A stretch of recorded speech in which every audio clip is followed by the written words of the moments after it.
നമസ്കാരം. ചില ബന്ധങ്ങൾ ദൃഢമായിരിക്കും. ഒറ്റ ദിവസം കൊണ്ട് അതിൻ്റെ ദൃഢത നശിക്കും. ഏതെങ്കിലും ഒരു ദിവസം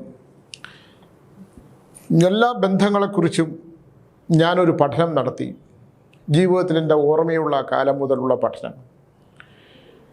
2 ദിവസമായിട്ട് എനിക്കൊരു സംഘർഷമുണ്ട്. കാരണം ഒരിക്കൽ ഞാൻ സ്നേഹിച്ചിരുന്ന, അല്ലെങ്കിൽ എന്നെ തിരിച്ചറിഞ്ഞിരുന്ന, എന്നെ സ്നേഹിക്കാൻ ആഗ്രഹിച്ചിരുന്ന ദിലീപ് എന്ന് പറയുന്ന ഗോപാലകൃഷ്ണൻ എന്ന വിളിപ്പേരുള്ള മലയാളത്തിലൊരു മഹാനടനായി മാറുകയും ഒരു കാലഘട്ടത്തിൽ മലയാള സിനിമ കൈപ്പിടിയിൽ ഒതുക്കുകയും ചെയ്ത ബുദ്ധിമാനായ, അതിസമർത്ഥനായ, ഒരു കാലത്ത് എനിക്ക് പ്രിയപ്പെട്ടവനായിരുന്ന ദിലീപ് എന്ന് നമ്മൾ ജനമറിയുന്ന മലയാളത്തിലെ പ്രിയങ്കരനായിരുന്ന ഒരു നടൻ.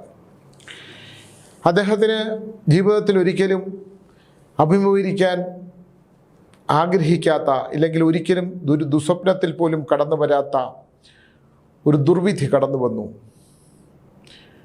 മനുഷ്യന് സ്ത്രീബന്ധങ്ങളും സ്ത്രീ സൗഹൃദങ്ങളും ഒക്കെ ഉണ്ടാകുന്നത്, പരസ്പരം ആകർഷണം ഉണ്ടാകുന്നതൊക്കെ യാദൃച്ഛികമാണ്. അതില്ല എന്ന് പറഞ്ഞാൽ ഞാൻ ഒരിക്കലും അത് എടുക്കില്ല. ചില സൗഹൃദങ്ങൾ വളരെ ശക്തമാകും. അത് ഭാര്യ ഭർത്തൃ ബന്ധം ഉള്ളപ്പോൾ തന്നെ ഉണ്ടാകാം.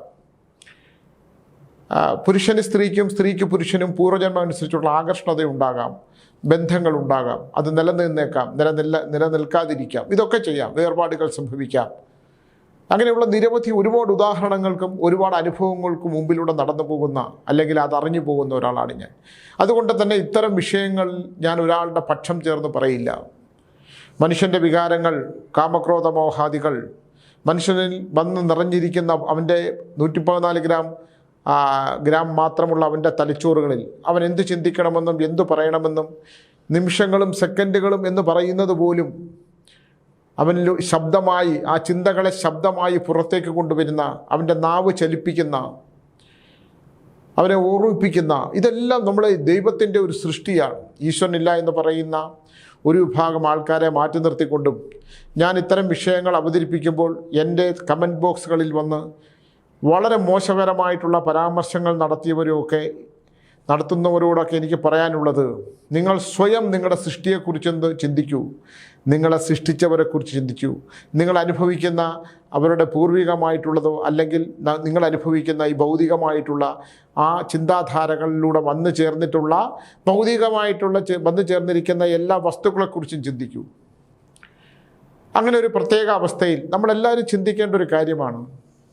അങ്ങനെ ഒരു പ്രത്യേക അവസ്ഥയിൽ ദിലീപിൻ്റെ ജീവിതത്തിൽ കാവ്യ മാധവൻ എന്ന് പറയുന്ന ഒരു പെൺകുട്ടി വന്നു ചേർന്നു. സിനിമയാണ്. അതിനുമുമ്പ് മഞ്ജു വാര്യർ വന്നു ചേർന്നു. മഞ്ജു വാര്യരെ ഭാര്യയാക്കി. അതിനൊക്കെ ഒരുപാട് പ്രതിബന്ധങ്ങളുണ്ടായിരുന്നു. അതിനെയൊക്കെ തരണം ചെയ്ത് കല്യാണം കഴിച്ചു. അതിനുശേഷം മറ്റൊരു പെൺകുട്ടി വന്നു. പണ്ട് കാലത്ത് ഇതൊന്നും ഒരു പ്രശ്നമില്ല. ഇപ്പോൾ നീതി നിയമങ്ങൾക്കകത്ത് കോടതി വ്യവഹാരങ്ങളിലൂടെ കടന്നു വന്നപ്പോൾ ഒരുപാട് മാറ്റങ്ങളൊക്കെ ഉണ്ടായെങ്കിലും കാലം മൂല്യങ്ങളായി സൂക്ഷിക്കുന്ന ചില സത്യങ്ങളുണ്ട്. പെൺകുട്ടികൾ അല്ലെങ്കിൽ സൗഹൃദങ്ങൾ ദൃഢമാകുമ്പോൾ ഭർത്താവിന് ഒരു പരസ്ത്രീ ബന്ധമുള്ളതെന്ന് സഹിക്കാൻ പറ്റാത്ത ഭാര്യമാരും, ഭാര്യയ്ക്ക് പരപുരുഷ ബന്ധമുണ്ടെന്ന് ഉൾക്കൊള്ളാൻ പറ്റാത്ത ചില ഭർത്താക്കന്മാരും, അല്ലെങ്കിൽ രണ്ടുപേരും അത്തരത്തിലുള്ളൊരു ജീവിതമുണ്ടെന്നറിഞ്ഞിട്ടും ഒരു മേൽക്കൂരയ്ക്ക് കീഴിലൂടെ മക്കൾക്ക് വേണ്ടി കഴിഞ്ഞു പോകുന്നവരും ഒക്കെ ഉണ്ട്. ഇതെല്ലാം ഉണ്ട്. ഞാനിതൊന്നും തള്ളിപ്പറയുകയൊന്നും ചെയ്യുന്നില്ല. അതൊക്കെ ഓരോരുത്തരുടെ വിധിക്കനുസരിച്ച് ഒരു വിധി, എന്താണ് അവൻ്റെ വിധി, ആ വിധിയിൽ അത് ചെന്ന് ചേർന്നേ പറ്റൂ. ഞാൻ ഒരുപാട് മുമ്പിൽ കാണുന്ന സത്യങ്ങളാണ്. എനിക്ക് വളരെ അത്ഭുതം തോന്നിയിട്ടുണ്ട്. കാരണം കഴിഞ്ഞ ദിവസം ഞാനിപ്പോൾ ദിലീപിൻ്റെ ഒരു ഫലം പറഞ്ഞാണ് തുടങ്ങിയെങ്കിലും എന്നെ കഴിഞ്ഞ ദിവസം ഒരമ്മ പറഞ്ഞതുപോലെ ഒരു മരുമകൻ ആ ഭാര്യയുടെ അമ്മയോട് പറയുകയാണ്. ഒന്ന് ആലോചിച്ച് നോക്കൂ, എന്തൊരു നീചമായ ഒരു സംഭവമാണ്. ഏത് തരത്തിലാണെങ്കിൽ പോലും അവരെ കണ്ടാൽ ഇത്തിരി ചെറുപ്പമുള്ളൊരു സ്ത്രീയാണ്. മകൾക്ക് ശാരീരിക ബന്ധത്തിന് താല്പര്യമില്ല. അതുകൊണ്ട് ഞാൻ പുറത്ത് മറ്റൊരു സ്ത്രീക്കൊപ്പം പോയില്ലെങ്കിൽ ആ അമ്മ എന്നോട് സഹകരിച്ചാൽ, അമ്മ എന്ന വാക്ക് ഉപയോഗിക്കുന്നതിലാണ് അതിനകത്ത് ഏറ്റവും വലിയ സത്യം.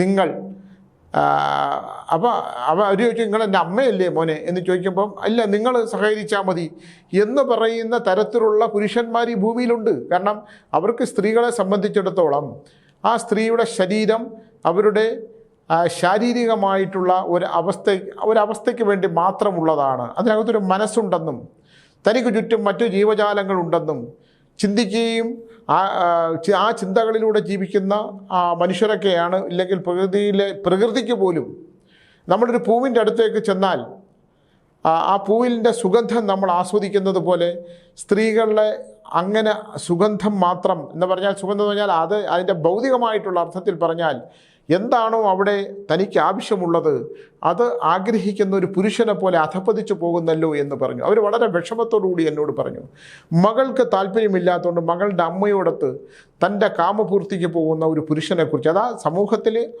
നല്ല വിലയും നിലയുള്ള ചെറുപ്പക്കാരൻ എന്ന് പറഞ്ഞാൽ അയാൾ ലഹരിയൊക്കെ ഉപയോഗിക്കെങ്കിൽ പോലും ഇത് ഒരു ലഹരിയും ഇല്ലാതെയാണ് സംസാരിക്കുന്നത്. അപ്പോൾ നമ്മുടെ മൂല്യങ്ങൾ എങ്ങോട്ടാണ് ഈ പോകുന്നത് എന്നുള്ളതാണ്.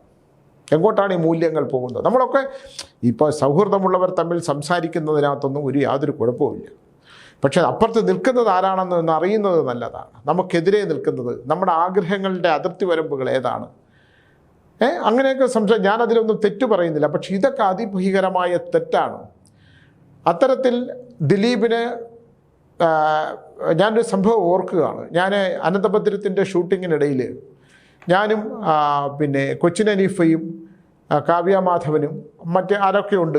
അങ്ങനെ അന്ന് ഞാൻ ഈ ചെറിയ ഫലങ്ങളൊക്കെ പറയും. കൊച്ചിൻ ഹനീഫയ്ക്ക് വലിയ വിശ്വാസമാണ് എന്നെ. അപ്പോൾ എൻ്റെ അടുത്ത് പറഞ്ഞിട്ടു, പിന്നെ ഇവളുടെ വിവാഹം ഇപ്പോഴാണെന്ന് പറയാൻ. അപ്പോൾ ഞാൻ പറഞ്ഞു, ഇവർ കാവ്യ മാധവൻ മോളെ കല്യാണം കഴിച്ചു, ഒരാളെ കല്യാണം കഴിച്ചു എന്ന് പറഞ്ഞു. അത് നടന്നേ പറ്റൂ, അത് സംഭവ ബഹുലമാണ്, അത് നടന്നേ പറ്റൂ എന്ന് പറഞ്ഞു. ഒരു 5 മിനിറ്റ് കഴിഞ്ഞപ്പോൾ ദിലീപ് എന്നെ വിളിച്ചു. ഞാനിത് പറഞ്ഞിട്ടുള്ളതാണ്. അപ്പോൾ എന്താണ്, അത് ചിലത് നമ്മൾ നടന്നേ പറ്റൂ, അതങ്ങനെയാണ്. ചില വിധികൾ, ആ വിധികളിലൂടെ നമ്മൾ കടന്നു പോയേ പറ്റൂ. എനിക്കങ്ങനൊരു വിധി ഉണ്ടെങ്കിൽ, ഞാൻ പറഞ്ഞില്ലേ, ഞാൻ ഒരു കുട്ടിയെ പിന്നെ എൻ്റെ അടുത്ത് കൊണ്ടുവന്നു. അയാൾ മൂന്നാർ തഹസിൽദാറായിരുന്നു, ഡെപ്യൂട്ടി തഹസിൽദാർ, മറ്റൊരു വക്കീലായിരുന്നു. ഒരു കുട്ടിയെ എൻ്റെ അടുത്ത് കൊണ്ടുവന്നു. രാവിലെ ടൈ കെട്ടുമ്പോൾ മുഖം ഇങ്ങനെ വീർത്തു വരും. ഞാൻ ആ കുട്ടിയുടെ കാര്യം മനസ്സിലാക്കി അതിന് പരിഹാരം ചെയ്തു കൊടുത്തു. എൻ്റെ കണ്ണടിച്ചു പോയി. ഞാൻ കണ്ണിനിപ്പോഴും ട്രീറ്റ്മെൻറ്റാണ്. അങ്ങനെ അത്തരം കാര്യങ്ങൾ ചെയ്യുമ്പോൾ നമുക്കൊരു തിരിച്ചടി ഉണ്ടാകും. ജീവിതത്തിലെല്ലാം അങ്ങനെയാണ്. ഈ തന്ത്രമാന്ത്രങ്ങൾ നിൽക്കുന്നവരെല്ലാം തിരിച്ചടി. എനിക്കിപ്പോൾ എഴുതാൻ ബുദ്ധിമുട്ടുണ്ട്, എഴുതുന്നുണ്ട്. എന്നാലും ഇത്തരം കാര്യങ്ങൾ അത് ഞാൻ അനുഭവിക്കാനുള്ളതാണ്. എന്നിട്ട് ഒരു നല്ല വാക്ക് പോലും നമുക്ക് കിട്ടിയില്ല എന്നുള്ളതാണ്. ഒരു നല്ല വാക്ക്, പൈസയെ പോട്ടെ, സാമ്പത്തികമായിട്ടുള്ളൊരവസ്ഥകളൊക്കെ പോട്ടെ, ഒരു നല്ല വാക്ക് മാത്രമല്ല. എപ്പോഴോ ആ വക്കീൽ എന്നെ തള്ളിപ്പറഞ്ഞു, ആ ഭയങ്കര മന്ത്രവാദിയാണ്, ഒരു ദുഷ്ട മന്ത്രവാദി ആണെന്നൊരു വാക്കുകൂടെ അതിൻ്റെ കൂടെ ചേർത്ത് വെച്ചു. നമുക്ക് അതങ്ങനെയാണ് ലോകം. അപ്പോൾ എന്തെങ്കിലും ഉണ്ടെങ്കിൽ ദിലീപ് കാവ്യമാധവൻ ബന്ധം, ആദ്യ ഭാര്യ മഞ്ജു വാര്യരുടെ ബന്ധം, ഇതൊക്കെ തന്നെ വിധിയിലൂടെ കടന്നു പോകുന്നതാണ്. അതൊരു വല്ലാത്തൊരു വിധിയല്ലേ? ഒന്ന് ആലോചിച്ച് നോക്കൂ. ജനലക്ഷങ്ങൾ മലയാളികൾ നെഞ്ചിലേറ്റി ലാളിച്ച ഒരു നടനാണ് ദിലീപ്. ഞാൻ ടീച്ചറിനെ കുറിച്ച് പറഞ്ഞു. ടീച്ചറിൻ്റെ ഏറ്റവും ചാന്തപ്പൊട്ടം എന്ന് പറഞ്ഞ സിനിമയിലെ അഭിനയം എപ്പോഴും സംഘർഷങ്ങൾ വരുമ്പോഴും, സംഘർഷങ്ങൾ എന്ന് പറഞ്ഞാൽ എന്നോടുള്ള ജീവിതത്തിലുള്ള സംഘർഷങ്ങളല്ല. ടീച്ചർ വീണ പഠിക്കുന്നുണ്ട്, ഡാൻസ് പഠിക്കുന്നുണ്ട്, അതൊക്കെ അങ്ങോട്ടും ഇങ്ങോട്ടും ഉൾക്കൊണ്ട് നന്നായിട്ട് നൃത്തം ചെയ്യാൻ പറ്റില്ലെങ്കിലൊക്കെ ഉണ്ടാകുന്നൊരു സംഘർഷം അനുഭവിക്കുന്ന ഒരു ലോകത്ത് മാത്രം, എനിക്ക് ചുറ്റുമുള്ള ലോകത്ത് മാത്രം ജീവിക്കുന്ന ഒരു സ്ത്രീയാണ് കല ടീച്ചർ. അതേ ഉള്ളൂ, അതിനപ്പുറത്തോട്ടൊന്നുമില്ല. എല്ലാം വേറെ ആരുമില്ല ഈ ഭൂമിയിൽ. ഞാൻ മാത്രമേ ഉള്ളൂ, ഞാനും അവരും മാത്രമേ ഉള്ളൂ. ഇനി ഒരു വലിയ പ്രളയം ഉണ്ടായാലും ബാക്കി എല്ലാവരും പോയാലും കുഴപ്പമില്ല. പിന്നെ ശ്രീ രവിശങ്കർ കൂടെ വേണമെന്നുണ്ട്, ഗുരു കൂടെ വേണം. അങ്ങനെയൊക്കെ ചിന്തിക്കുന്നവരുണ്ട്. ആ ഒരു ചെറിയ ലോകം, ആ ചെറിയ ലോകത്ത് നിൽക്കുന്നവർ പോലും ദിലീപിനെ ഇഷ്ടപ്പെട്ടിരിക്കുന്നു, ദിലീപിൻ്റെ അഭിനയം ഇഷ്ടപ്പെട്ടിരിക്കുന്നു മറ്റാരേക്കാൾ. ആ ദിലീപ് ജയിലറകളിൽ പോയി കൂടെ നിൽക്കുന്ന, ഇല്ലെങ്കിൽ താൻ നിൽക്കുന്ന ഒരവസ്ഥ എന്താണെന്ന് മനസ്സിലാക്കാതെ, അത് മറ്റൊരു വിവാഹം കഴിച്ചതുകൊണ്ട് മാത്രമല്ല, താൻ നിൽക്കുന്ന അവസ്ഥ എന്താണെന്ന് മനസ്സിലാക്കാതെ തനിക്ക് ചേർത്ത് പിടിച്ച് തോളത്ത് കൈകിട്ട് നിൽക്കാൻ പാകത്തിലുള്ളവരല്ലാത്തവരുമായിട്ടുള്ള സൗഹൃദം, ഒരാളോടൊരു പകയുണ്ടാകുമ്പോൾ ആ പക ഇനി ദിലീപ് അത് അറിഞ്ഞില്ലെങ്കിൽ കൂടി, മറ്റുള്ളവരാൽ ചെയ്യപ്പെട്ടിട്ടുണ്ടെങ്കിൽ കൂടി അത് അനുഭവിക്കേണ്ടി വന്ന വ്യഥയെക്കുറിച്ചാണ് ഞാനിത് പറഞ്ഞത്. എപ്പോഴും അതുകൊണ്ട് ഞാനിപ്പം പരസ്യ കമ്പനി നടത്തിയിരുന്ന കാലത്ത് സഹായങ്ങൾ മറന്നു പോകുന്ന സ്മരണയില്ലാത്തവരുണ്ട് ഇല്ലേ? ഇപ്പോൾ ബാലചന്ദ്രകുമാറിനെ കുറിച്ച് ഞാൻ എപ്പിസോഡ് ചെയ്തിരുന്നു. ബാലചന്ദ്രകുമാർ ആ വീഡിയോ അവർ തമ്മിൽ സംസാരിക്കുന്നത് എന്ത് തരത്തിലുള്ള, ഞാൻ ആ കേസിൻ്റെ അത്തരത്തിലേക്കൊന്നും കിടക്കുന്നില്ല. അയാൾക്ക് വീട്ടിനകത്ത് കൊടുത്തിരുന്ന സ്വാതന്ത്ര്യം, ഒപ്പം ഇരുന്ന് ഭക്ഷണം കൊടുക്കാനുള്ള സ്വാതന്ത്ര്യം, കഴിക്കാനുള്ള സ്വാതന്ത്ര്യം, അവരുടെ സ്വകാര്യത്തിലേക്ക് കടന്നു കയറി അവരുടെ സ്വകാര്യത രഹസ്യങ്ങൾ സംസാരിക്കുന്ന സ്ഥലത്തേക്ക് കയറി ചെല്ലാനുള്ള സ്വാതന്ത്ര്യമാണ് അദ്ദേഹം വീഡിയോയിലാക്കി പകർത്തി ആ കേസ് രണ്ടാമത് ഉയർന്നു വന്നത്. അത് ദൈവം എന്തും ബാക്കിയിടും എന്നുള്ളതാണ്. അതിൻ്റെ വിധിയെന്നെ കുറിച്ചൊന്നും ഞാൻ അത്തരം കാര്യങ്ങളിലേക്ക് കിടക്കുന്നില്ല. ഇപ്പം ഞാൻ പരസ്യ കമ്പനി നടത്തിയിരുന്ന കാലത്ത് നമ്മുടെ സഹായത്തെക്കുറിച്ച് ഞാനത് പറയുകയാണ്. അപ്പോൾ കൈരളി ജോലി ചെയ്തിരുന്ന 2 അക്ഷരമുള്ള ഒരു പയ്യൻ അവന് ഏഷ്യാനെറ്റിലേക്ക് മാറിപ്പോയപ്പോൾ ബിസിനസ് വേണം, കോടിക്കണക്കിന് ബിസിനസ് ഉണ്ടേ പറ്റുള്ളൂ. എൻ്റെ ഓഫീസിൽ വന്നിരുന്നിട്ട് 8 കോടി രൂപയുടെ ബിസിനസ് ഉണ്ടെങ്കിൽ നിൽക്കാൻ പറ്റുള്ളൂ എന്ന് പറഞ്ഞു. ഞാൻ 8 കോടി രൂപയുടെ ലെറ്റർ അടിച്ചു കൊടുത്തു. അദ്ദേഹം ഇന്നിപ്പോൾ വലിയ പൊസിഷനിലാണെന്ന് തോന്നുന്നു. കഴിഞ്ഞ ദിവസം ഞാനും ടീച്ചറോട് ഒരു ചെറിയ കടയിൽ കയറി ഇങ്ങനെ ഒരു ചായ കുടിക്കാൻ എന്ന് പറഞ്ഞാൽ ഒരു മോശം കടയിൽ ഇരുന്നപ്പോൾ ഇദ്ദേഹം വലിയ വണ്ടിയിൽ വന്നിറങ്ങിയിട്ട് എൻ്റെ മുമ്പിലിരുന്നു. ഞാൻ ശ്രദ്ധിക്കാൻ പോയില്ല, നമ്മൾ ശ്രദ്ധിക്കാൻ പോയില്ല. കാരണം ആ 8 കോടിയുടെ ബിസിനസ് കൊണ്ട് അയാളുടെ ജീവിതത്തിൽ ഏറ്റവും ഉയരത്തിലെത്തുന്ന ഒരവസ്ഥയിലേക്ക് പോയപ്പോൾ ഈ കഴിഞ്ഞ 12 വർഷവും ഒരിക്കൽ പോലും ആ സ്മരണയോടുകൂടി എന്നെ വിളിക്കാനോ നമ്മളെ വിളിക്കണം നിർബന്ധമൊന്നുമില്ല. അതുപോലെ ഒരുപാടുണ്ട്. സ്വർണം എടുത്ത് കൊടുത്തിട്ടുണ്ട് ഭീമയിൽ. കണ്ടാലൊക്കെ വെച്ച് നമ്മളെ പോയി പരിചയമുണ്ടോന്ന് ഇല്ല എന്ന് ഒറ്റ വാക്കി തീർത്തു. ഇതൊക്കെ ഞാൻ പറഞ്ഞിട്ടുള്ളതാണ്. എന്തുകൊണ്ട് വേണം? നന്ദിയും സ്മരണയും ഉള്ളവരെ ചേർത്ത് പിടിക്കണം. ആ ചേർത്ത് പിടിക്കുന്നവരിൽ നിന്ന് ആഘാതമുണ്ടാകുമ്പോൾ ഇതെല്ലാവരുടെ ഒരു പാഠമാണ്. ഞാൻ നമ്മുടേതായിട്ട് ഉദാഹരണമായിട്ട് പറയുന്നു എന്നുള്ളതേ ഉള്ളൂ. അത് പാഠമാകുമ്പോഴാണ് മറ്റുള്ളവർക്ക് അത് ഉപകാരമാകുന്നത്. അതാണ് സമ്പത്താകുന്നത്. അനുഭവങ്ങൾ പകർന്നു കൊടുക്കുന്നതാണ് സമ്പത്ത്. വിശ്വാസവഞ്ചന കാണിക്കുന്നവർ. അതുകൊണ്ടാണ് രുദ്രസിംഹാസനം എന്ന് പറയുന്ന സിനിമയിൽ ശിവതാണു എന്ന് പറയുന്ന നെടുമുടി വേണുചേട്ടനെ അഭിനയിച്ച കഥാപാത്രം അത്രയും ശക്തമായത്. തനിക്ക് അർഹതയില്ലാത്തത് മുഴുവൻ സ്വന്തമാക്കി. ഞാനിത് പറഞ്ഞിട്ടുള്ളതാണ് പലപ്പോഴും.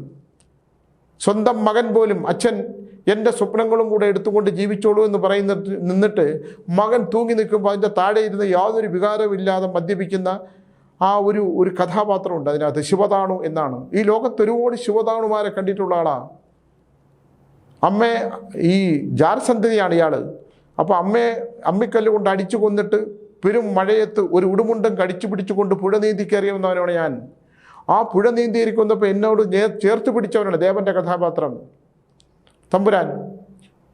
അയാളെ ചതിച്ചവനാണോ? അയാളെ കുടുംബത്തെ എടുത്തുപെടുത്തിയ പെണ്ണിനോട് കാമാർത്ഥമായി അവളെ ചേർത്ത് പിടിക്കാൻ, അവളെ ആക്രമിക്കാൻ ശ്രമിച്ചവരാണ്. ലോകത്തിൻ്റെ ഒരു വല്ലാത്ത മുഖമാണ് ഞാൻ രുദ്രസിംഹാസനം എന്ന് പറയുന്ന സിനിമയിലൂടെ. ഹൈമവതി എന്ന് പറയുന്ന എൻ്റെ കഥാപാത്രം ഞാൻ ഒരുപാട് കണ്ടു. ജീവിതത്തിലെ നെടുവീർപ്പുകളും നിശ്വാസങ്ങളുമായിട്ട് ജീവിക്കാൻ നിവൃത്തിയില്ലാതെ വീർപ്പ് മുട്ടുന്ന അഗ്നിയിലൂടെ കടന്നുപോയി, അഗ്നിയിലൂടെ ചവിട്ടി മെതിച്ച് അഗ്നിവാരി ഭക്ഷിച്ച് അഗ്നിയിൽ വെന്തുരുകുന്ന ഒരുപാട് സ്ത്രീകളെ ഞാൻ കണ്ടിട്ടുണ്ട്. പുരുഷന്മാരെ വളരെ കുറച്ചേ കണ്ടിട്ടുള്ളൂ. അവർക്ക് എല്ലാ വികാരങ്ങളും, ഒരു വികാരങ്ങളൊന്നും ഉള്ളിലേക്ക് എടുക്കില്ല.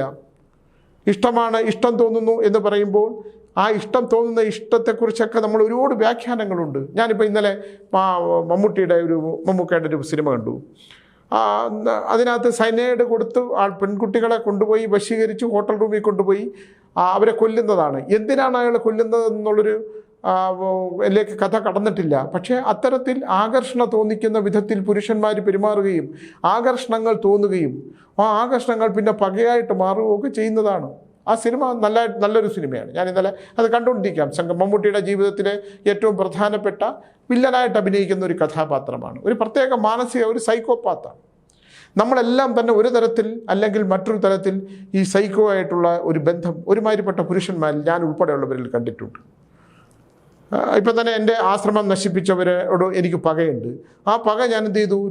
12ാം പകയുടെ ശകുനി എന്ന് പറഞ്ഞ് ശകുനിയെക്കുറിച്ചൊരു പുസ്തകം എഴുതി തീർത്തു.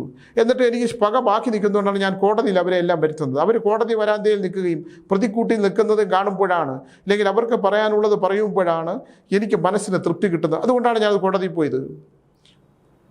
അപ്പോൾ അത്തരത്തിലുള്ള പക ഏത് തരത്തിൽ വേണമെങ്കിലും വ്യാഖ്യാനിക്കാം. ഇവിടെ ഒരു പകയാണ് ഒരു നടനെ തീർത്തത് എന്ന് പ്രതിഭാഗം ശക്തമായി വാദിക്കുന്നു.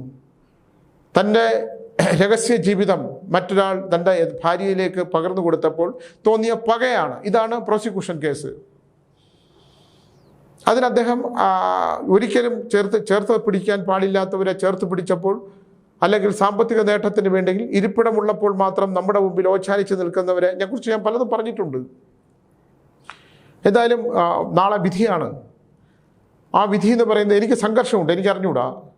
എന്തിനാണ് ഞാൻ ദിലീപൻ്റെ ഇപ്പോൾ എൻ്റെ ഒരു നല്ല സൗഹൃദം ഉണ്ടാകുന്ന ആളല്ല, എന്നോട് വിരോധമൊന്നുമില്ല. പക്ഷേ എന്നെ നശിപ്പിക്കാൻ ശ്രമിച്ച ഒരുപാട് പേരുടെ ഒപ്പം ദിലീപ് ചേർന്ന് നിൽക്കുന്നതായിട്ട് ഞാൻ കാണുകയും അറിയുകയും ചെയ്തിട്ടുണ്ട്. ഞാനിതിൽ ഒരാളെ ശത്രുവായി കാണണമെങ്കിൽ അയാൾക്ക് നേരിട്ട് എന്തെങ്കിലും അനുഭവം വേണം, അല്ലേ? ഇപ്പോൾ എന്നെ പലരും വിളിച്ച് പറയാം, സ്വാമിയെക്കുറിച്ച് ഇതാ ഇങ്ങനെ പറഞ്ഞു. ഞാൻ പറയാമല്ലോ. ഒരാളിപ്പോൾ ഇതിൻ്റെ അടി വന്ന് കമൻറ്റ് എഴുതുന്നവരൊക്കെ തന്നെ നമ്മളെക്കുറിച്ച് ആർക്കും എന്ത് വേണമെങ്കിലേ ആരെക്കുറിച്ചും എന്തും പറയാം. അല്ല, ഞാൻ പറഞ്ഞിട്ടുണ്ടല്ലോ, നമ്മൾ പിണറായി വിജയൻ സഖാവ്, അദ്ദേഹം കേരളം ഭരിക്കുന്നുണ്ട്. ആ കേരളം ഭരിക്കുന്ന സഖാവിനെ, അല്ലെങ്കിൽ കേരളത്തിൻ്റെ മുഖ്യമന്ത്രിയെ, കഠിനമായ ജീവിതാനുഭവമുള്ള മുഖ്യമന്ത്രിയെ, എന്തോ ആയിക്കോട്ടെ, നമ്മുടെ കേരളത്തിൽ ഒരുപാട് പ്രശ്നങ്ങളുണ്ടായിരിക്കും. അദ്ദേഹത്തിനെ രാഹുൽ മാങ്കൂട്ടത്തിൽ എന്ന് പറയുന്ന എടോ വിജയ എന്ന് പറഞ്ഞ് വിളിക്കുമ്പോൾ ഹൃദയം, അത് പ്രതിപക്ഷത്തിരിക്കുന്നവരുടെ ഹൃദയത്തിൽ പോലും നൊമ്പരമുണ്ടാക്കും. നമ്മൾ ഏറെ ബഹുമാനിക്കാനായിട്ടുള്ള ഒരു എതിർപക്ഷത്തെ പോലും ബഹുമാനിക്കണമെന്നാണ്. എന്തൊക്കെയാണെങ്കിൽ പോലും സംഘർഷങ്ങൾ, അത്തരം ജീവിതത്തിൽ സംഘർഷങ്ങളില്ലാതെ ജീവിക്കാൻ പറ്റുന്ന ഒരു മാനസികാവസ്ഥയിലൂടെ മനുഷ്യനും കർമ്മങ്ങൾ ചെയ്യണമെങ്കിൽ അത്തരത്തിലൂടെ ജീവിക്കണമെന്നാണ് പറയുന്നത്. പിന്നെ ഒരാൾ നശിച്ചു പോകുന്നത് അയാളുടെയും കൂടെ കുറ്റം കൊണ്ടെന്ന് ഞാൻ വിചാരിക്കുന്നില്ല. അയാളാൽ പൂർവ്വജന്മത്താൽ വന്നു ചേർന്നിരിക്കുന്ന ചില കാര്യങ്ങൾ കൊണ്ട് അയാൾ ഇന്ന സമയത്ത് അയാൾ അത് അനുഭവിക്കാതെ കടന്നു പോകണം. ഇപ്പം ശിവനെ ശരി പിടിച്ചപ്പം ശിവൻ പോയിട്ട് എന്ത് ചെയ്തു? ഒരു ഗുഹയുടെ വെള്ളം ഒഴുകി പോകുന്ന ഒഴിഞ്ഞു കിടന്ന ഓടയ്ക്കകത്ത് കയറിയിരുന്നു. ഒരു കുഴപ്പമില്ല, ശനിയാണ്, ശനി പിടിക്കും. അപ്പോൾ എന്താണ്, പോയി ഇങ്ങനെ ധ്യാനിച്ചുകൊണ്ടിരുന്നപ്പോൾ അതികഠിനമായ വെള്ളപ്പൊക്കം ഉണ്ടായി. വെള്ളപ്പൊക്കം ഉണ്ടായപ്പോൾ ഈ കുഴലിൽ നിന്ന്, ഈ വലിയ കുഴലാണ്, ആ കുഴലിലൂടെ വെള്ളം പുറത്തേക്ക് പോകാതായപ്പോൾ രണ്ട് ഭാഗത്തു നിന്നും ആ ആൾക്കാർ കമ്പിട്ട് കുത്തി. ഇതിനകത്ത് എന്താണ് അടഞ്ഞിരിക്കുന്നതെന്നറിയാൻ. ഒരു വശത്തു നിന്ന് മാത്രമല്ല, രണ്ട് വശത്തു നിന്നും കമ്പുകൾ കൊണ്ട് അതിക്രൂരമായിട്ടുള്ള വേദന ആ സമയത്ത്. ആ ശനിയും കേതുവും നമ്മളെപ്പോഴും ശ്രദ്ധിക്കേണ്ടതാണ് ഗ്രഹനിലകളിൽ. അത് ശുക്രനാണെങ്കിൽ പോലും കേതു ഉണ്ടാവും. എത്ര ശുക്രദശയാണെങ്കിൽ കേതു ദശയുണ്ടാവും. ശനിയുടെ അപഹാരം എന്നൊക്കെ പറയുന്നത് വലിയ നമ്മളെ കൊണ്ടേ പോവുള്ളൂ. അത്തരം കാര്യങ്ങളിൽ പൂജ, ക്ഷേത്ര ദർശനങ്ങളൊക്കെ നടത്താമെങ്കിലും നമ്മൾ തന്നെ അതിൽ ചെന്ന് പെടാതെ സൂക്ഷിക്കണം, വളരെ നല്ലതാണ്. ഇപ്പോൾ നമ്മൾ ഇന്ന് ദിവസം യാത്രയ്ക്ക് ബുദ്ധിമുട്ടാണ്, അത്ര ആവശ്യം വരെ പോകണം. പക്ഷേ വാഹനത്തിൽ യാത്ര ചെയ്താൽ ഇങ്ങനെയുള്ള ബുദ്ധിമുട്ടുണ്ട്. അപ്പോൾ വാഹനമില്ലാതെ, ഇല്ലെങ്കിൽ വണ്ടികൾ, ഏതെങ്കിലും ഒരാളെങ്കിലും നമ്മളിപ്പോൾ ട്രെയിനിൽ പോവുകയാണെങ്കിൽ ഒരാളെങ്കിലും ഭാഗ്യവാൻ കാണും. നമ്മുടെ ദോഷം ആ ഭാഗ്യവാൻ്റോടൊപ്പം ചേർന്ന് ഇല്ലാതായിപ്പോട്ടെ. അങ്ങനെയൊക്കെ നമ്മൾ ഒരുപാട് കാര്യങ്ങൾ ഗ്രഹിച്ചെടുത്ത് മനസ്സിലാക്കി തിരിച്ചു പോയാൽ നമുക്ക് ജീവിതത്തിൽ ഒരുപാട് മാറ്റങ്ങളുണ്ടാവും. അത്തരത്തിൽ ഈ തോന്നിയ പകയുണ്ടല്ലോ, നമ്മുടെ ദിലീപിന് തോന്നിയ ഒരു പക, ഇല്ലെങ്കിൽ ദിലീപിന് തോന്നിച്ച പക എന്ന് പറയപ്പെടുന്ന ഈ കേസ്, അതിൽ നിന്ന് അത് പോട്ടെ, ഞാൻ എന്തായാലും മഞ്ജു വാര്യരുമായിട്ടുള്ള ജീവിതം അവസാനിപ്പിച്ചു. ആ മകൾ അവൾക്കൊണ്ട് അവിടെ സ്വത്തും പണവും സമ്പാദ്യങ്ങളും ഒക്കെ നമ്മൾ വിട്ടുകൊടുക്കുകയോ കൊടുക്കാതിരിക്കുകയോ അതൊക്കെ വ്യക്തിപരമാണ്. പക്ഷേ മറ്റൊരു ജീവിതം തിരഞ്ഞെടുത്തപ്പോൾ ഇനി മറ്റൊരാൾ എന്തൊക്കെയൊക്കെ പറഞ്ഞിട്ടുണ്ടെങ്കിൽ തന്നെ അത് സഹിക്കാനും ക്ഷമിക്കാനും വിട്ടുകൊടുക്കാനുള്ളൊരു മനസ്സ് വേണ്ടേ? ഇപ്പം എൻ്റെ ദാമ്പത്യത്തിലൊരു പ്രശ്നമുണ്ടായി, ആദ്യ ദാമ്പത്യത്തിൽ. അപ്പം ഞാൻ ഏറ്റവും കൂടുതൽ സാമ്പത്തികമായി സഹായിച്ച ഒരു സംഘപ്രവർത്തകനാണ് എൻ്റെ ഏറ്റവും കൂടുതൽ എതിര് നിന്നത്. ഒന്ന് ആലോചിച്ച് നോക്കൂ. ഏറ്റവും കൂടുതൽ സാമ്പത്തിക സഹായം ചെയ്തത് അദ്ദേഹമാണ് നമുക്കെതിരെ നിന്നേ. അത് ചെയ്തിട്ടാണോ? അപ്പോൾ അങ്ങനെ ഇതൊക്കെ ഓരോ പാഠങ്ങളാണ്. അതുകൊണ്ടെന്താണ് നമ്മൾ രാഷ്ട്രീയമായിട്ടുള്ള അത്തരം കാഴ്ചപ്പാടുകളിൽ നമ്മൾ മാറി സഞ്ചരിക്കേണ്ടി വരും. രാഷ്ട്രീയമില്ല, മതമില്ല, മനുഷ്യൻ മാത്രമേ ഉള്ളൂ എന്ന് ഞാൻ തിരിച്ചറിഞ്ഞു. മതങ്ങളൊന്നുമില്ല, മനുഷ്യൻ മാത്രമേ ഉള്ളൂ. അത് വയലറിയില്ലേ? മനുഷ്യനാണ് മതങ്ങളെ സൃഷ്ടിക്കുന്നത്. ദൈവം മനുഷ്യനെ മാത്രമേ സൃഷ്ടിച്ചിട്ടുള്ളൂ. നീ എല്ലാ മതങ്ങളിലുള്ള പെട്ടവർക്കും വായും മൂക്കും ചെവിയും കണ്ണും, സ്ത്രീക്ക് സ്ത്രീയോനിയും പുരുഷന് പുരുഷലിംഗവുമായിട്ടുള്ള ആ വ്യത്യാസ ലിംഗഭേദം, ജാതിപത ഭേദമന്യ മനുഷ്യൻ, ആ മനുഷ്യനെ നമ്മൾ സ്നേഹിക്കൂ. നീ മതങ്ങളെ മാറ്റിവെക്കൂ. അവൻ അങ്ങനെ മതങ്ങളായി വിഭജിക്കപ്പെട്ടിട്ടുണ്ടെങ്കിൽ പള്ളിയിൽ പോകുന്നവർ പള്ളിയിൽ പോകട്ടെ, ക്രിസ്ത്യൻ മതത്തിൽപ്പെട്ടവർ പള്ളിയിൽ പോകട്ടെ, അവൻ്റെ വിശ്വാസ പ്രമാണങ്ങൾ അനുസരിച്ച് പോട്ടെ. അവൻ്റെ ദുഃഖദുരിതങ്ങളിൽ മുറുകെ പിടിക്കാനായിട്ടുള്ള സങ്കല്പമാണ് ദൈവികമായിട്ടുള്ള സങ്കല്പ ശക്തികൾ. ഈ ആശ്രമങ്ങളാണെങ്കിലും ആരാധനാലയങ്ങൾ, ഹിന്ദു ആരാധനാലയങ്ങളാണെങ്കിലും പിന്നെ പള്ളികളാണെങ്കിലും മുസ്ലിം പള്ളികളാണെങ്കിലും ഒക്കെ അത് തന്നെ. അവനിലേക്ക് വന്നു ചേർന്ന, അവൻ പോയി ജനിച്ച ആ ഗർഭപാത്രത്തിൽ നിന്ന് പുറത്തു വരുമ്പോൾ അവൻ പറയുന്നില്ല എൻ്റെ മുഖം ഇങ്ങനെ ആയിരിക്കണം, എൻ്റെ മുഖം സൗന്ദര്യമുള്ളതായിരിക്കണം, ഞാൻ ഇന്ന മതത്തിൽ ജനിച്ചുപോയി, ഞാൻ മതത്തിൽ ജനിച്ചു പോയതുകൊണ്ട് തെറ്റ് ചെയ്തു. മനുഷ്യനാണ് മാത്രമേ മനുഷ്യനായിട്ട് തന്നെ നമ്മൾ മനുഷ്യരെ കാണണമെന്നും അവൻ ജനിച്ച, അവൻ ജീവിച്ച, അവൻ വിശ്വസിച്ച വിശ്വാസ പ്രമാണങ്ങളിലൂടെ അവൻ ജീവിക്കൂ എന്നാണ്. അപ്പോൾ നമുക്കെല്ലാവരും ഇപ്പം ഞാൻ മുറിപ്പാലത്തടി മാടന്തമ്പുരാൻ ക്ഷേത്രത്തിൽ ജാതിയും മതം ഒന്നുമില്ല, എല്ലാവരും വരും. എല്ലാ സമുദായത്തിൽപ്പെട്ടവരും എല്ലാ മതത്തിൽപ്പെട്ടവരും വരും. എനിക്കിഷ്ടമാണ് അങ്ങനെ വരുന്നത്. ബൈബിളും ഖുറാനും ഭാഗവതവും ഒന്നും മോശപ്പെട്ട പുസ്തകങ്ങളല്ല, അത് മനുഷ്യന് വേണ്ടി സൃഷ്ടിക്കപ്പെട്ടിട്ടുള്ളതാണ്. മനുഷ്യനെല്ലാം ദുഃഖങ്ങളുണ്ട്, അവൻ കരഞ്ഞാൽ കണ്ണീരും മുറിഞ്ഞാൽ ചോരയും വരും എന്ന് ഞാൻ കപട സന്യാസിയുടെ ആത്മകഥ എന്ന് പറയുന്നത് എൻ്റെ 3 പുസ്തകങ്ങൾ, ഞാൻ പുസ്തകത്തിൻ്റെ വിൽപ്പനയ്ക്ക് വേണ്ടിയിട്ടല്ല, പുസ്തകം 7-ാം പതിപ്പം കണ്ടായി കിട്ടാനില്ലാത്ത പുസ്തകങ്ങളാണ്. മാതൃഭൂമിയിലൊക്കെ കിട്ടും, പ്രഭൂസിലും മാതൃഭൂമിയിലും SS ബുക്കിലും ഒമാൻ ബുക്സിലും എല്ലായിടത്തും കിട്ടും, ആമസോണിലൊക്കെ കിട്ടും. മനുഷ്യനെക്കുറിച്ചിട്ടുള്ള അനുഭവങ്ങളാണ് എൻ്റെ സമ്പത്തെന്ന് പറയുന്നത്. ഞാൻ അനുഭവിച്ചിട്ടുള്ളത് അതിഭീകരമാണ്. ആ അനുഭവിച്ചിട്ടുള്ളത് നമുക്ക് പകർന്നു കൊടുക്കണം. ഇതിൽ തെറ്റാണ്. അനുഭവം ഇല്ലാത്ത ഒരാളെ ബുക്ക് എഴുതിയാൽ പറ്റില്ല. ഇതാണ് ജീവിതം. ഈ ജീവിതത്തിൽ ഇങ്ങനെയൊക്കെ പോയാൽ ഇങ്ങനെയൊക്കെ സംഭവിക്കും, ഇങ്ങനെ അല്ലെങ്കിൽ ഇങ്ങനെയൊക്കെ സംഭവിക്കും എന്ന് പറയണം. ഞാൻ ഇപ്പോൾ രാവിലെ ഇന്ന് രാത്രി കിടക്കുമ്പോൾ ഈശ്വര ഇന്നത്തോടുകൂടി എൻ്റെ ജീവിതം ദൈവത്തിൽ പോയി ലയിക്കണം എന്ന് നമ്മൾ പ്രാർത്ഥിച്ചിട്ടാണ് ഞാൻ കിടക്കാറുള്ളത്. ഞാൻ ഇന്ന് ഉണരും. ടീച്ചർ ടീച്ചർ എന്നെ ഇനി ഒരു 50 പുസ്തകം കൂടെ എഴുതിച്ചും അങ്ങനെ എൻ്റെ പുസ്തകത്തിൻ്റെ അവസാനത്തെ അക്ഷരങ്ങൾ വരെ ജനഹൃദയങ്ങളിലേക്ക് എത്തിക്കണം ആഗ്രഹിക്കുന്ന ഒരു സ്ത്രീയാണ് ടീച്ചർ എന്ന് പറയുന്നത്. എൻ്റെ ബുക്കുകളെല്ലാം അങ്ങനെയാണ്. ഇപ്പം 50 പുസ്തകമാവും ഈ മാസം, ഈ ഡിസംബർ ആണെന്ന് ഞാൻ വിചാരിക്കുന്നു, ഈശ്വരൻ ധന്യമാക്കിയാൽ. എൻ്റെ ജീവിതത്തിൽ എനിക്ക് ബുദ്ധിയും ഓർമ്മയും ഒക്കെ തന്നാൽ. ഒരുപാട് ആരോഗ്യ പ്രശ്നങ്ങളൊക്കെ ജീവിതത്തിൽ എല്ലാവർക്കും ഉണ്ട്. അതൊന്നും ഇപ്പോൾ സ്വാമി 7 തവണ ഹിമാലയത്തിൻ്റെ താഴ്വരകളിലൂടെ നടന്നുപോയി, അതിൻ്റെ ദുഃഖദുരിതങ്ങൾ അനുഭവിച്ചു. അപ്പോൾ എനിക്ക് പറ്റിയാണ് മജ്ജയും മാംസവും ഹിമാലയത്തിൽ ഒരു പുസ്തകം എഴുതി. മജ്ജയുടെ പുറത്തെ മാംസം, അതിൻ്റെ ഹിമാലയത്തിൻ്റെ ജഡാവസ്ഥ. നീ ജഡമാണ്. നീ എവിടെയൊക്കെ നടന്നാലും നിനക്ക് മജ്ജയും മാംസവും തന്ന ഞാൻ പറയുന്നു, നീ ജഡമാണ്. നീ ഏത് നിമിഷവും ജഡമായി തീരാൻ പാകത്തിലുള്ള ബുദ്ധിയും ഓർമ്മയൊക്കെ നിനക്ക് തന്നിട്ടുള്ളൂ. ഈ അടുത്ത കാലത്ത് ഒരാളെൻ്റെ അടുത്ത് വന്നു. അദ്ദേഹം ഈ മോർച്ചറിയിൽ തലയോട്ടി പൊട്ടിക്കുന്ന ഒരാളായിരുന്നു. എനിക്ക് അദ്ദേഹം പറയുന്നത്, ഈ മരിച്ചു കഴിഞ്ഞാൽ, എന്നെ വളരെ അത്ഭുതപ്പെടുത്തിയ ഒരു കാര്യമാണ്, മരണപ്പെട്ട് കഴിഞ്ഞാൽ ആത്മഹത്യ ചെയ്യുന്നവർ, ഈ ജീവിതം മതി എന്ന് വയ്ക്കുന്നവർ പോസ്റ്റ്മോർട്ടം ചെയ്യുന്നതിന് ഈ തലയോട്ടി ഇങ്ങനെ പൊട്ടിക്കുന്നൊരു സാധനമുണ്ട്. ഒറ്റയടിയിൽ തലയോട്ടി അങ്ങ് പൊട്ടിപ്പോവും. ഈ തലയോട്ടി ഒരുപാട് തലയോട്ടി ഇദ്ദേഹം പൊട്ടിച്ചിട്ടുണ്ട്. അവസാനം ഇദ്ദേഹത്തിന് ഈ പൊട്ടുന്ന ശബ്ദം ചെവിയിൽ കേട്ടുകൊണ്ടിരിക്കും. കാരണം ഒരാൾ ജഡാവസ്ഥയിൽ കിടക്കുമ്പോൾ, നമ്മൾ ജീവിച്ചിരിക്കുമ്പോൾ ഒരാളൊരു മുട്ടുസൂചി കുത്തിയപ്പോൾ കൈവലിക്കും. ഇത് ഒരാളുടെ തലയോട്ടി പൊട്ടിക്കാൻ വിധിക്കപ്പെട്ട ഒരു മനുഷ്യൻ. അപ്പോൾ ഞാൻ അദ്ദേഹത്തിൻ്റെ പൂർവ്വജന്മം എടുത്തപ്പോഴാണ് എനിക്ക് അത്ഭുതപ്പെടുത്തുന്ന ഒരു കാര്യം മനസ്സിലായത്. ഇദ്ദേഹം പൂർവ്വജന്മത്തിൽ ഒരുപാട് പേരെ തലക്കടിച്ച് കൊന്നിട്ടുണ്ട്. ഒരു സേനാനായകനായിരുന്നു.